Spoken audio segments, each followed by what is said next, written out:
this Melchizedek, king of Salem, priest of God, Most High, who met Abraham returning from the slaughter of the kings and blessed them, to whom also Abraham divided a tenth part of all, being first, by interpretation, king of righteousness, and then also king of Salem, which means king of peace.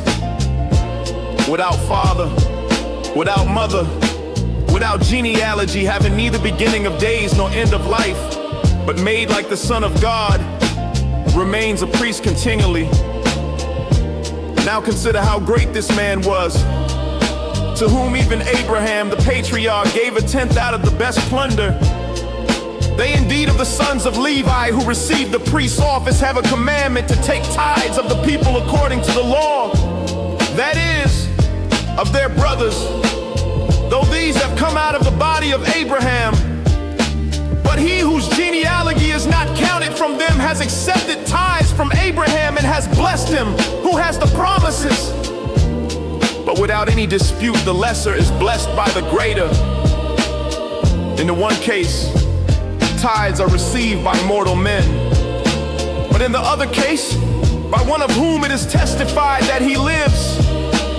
So to say, through Abraham, even Levi, who receives tithes, has paid tithes, for he was yet in the body of his father when Melchizedek met him.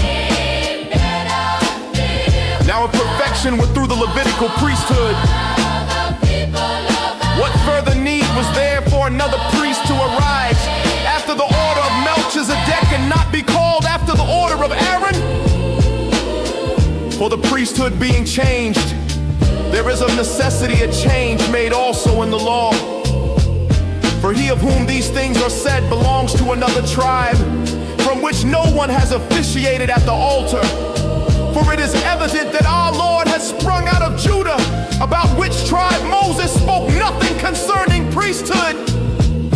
This is yet more abundantly evident, if after the likeness of Melchizedek there arises another priest, who has been made, not after the law of a fleshly commandment, but after the power of an endless life.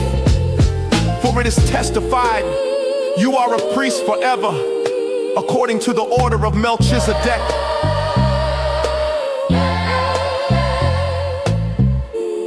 For there is an annulling of a foregoing commandment because of its weakness and uselessness. For the law made nothing perfect, And a bringing in of a better hope, through which we draw near to God. Inasmuch as he was not made priest without the taking of an oath.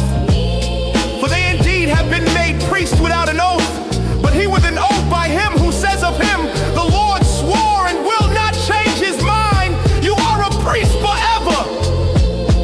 By so much, Jesus has become the guarantee of a better covenant. Many indeed have been made priests, because they are hindered from continuing by death. But he, because he lives forever, has his priesthood unchangeable. Therefore he is also able to save to the uttermost those who draw near to God through him, seeing he lives forever to make intercession for them. For such a high priest was fitting for us, holy, guiltless, undefiled, separated from sinners, and made higher than the heavens, who doesn't need, like those high priests, to offer up sacrifices daily, first for his own sins, and then for the sins of the people. For he did this once for all, when he offered up himself. For the law appoints men as high priests who have weakness, but the word of the oath, which came after the law, appoints a son forever, who has been perfected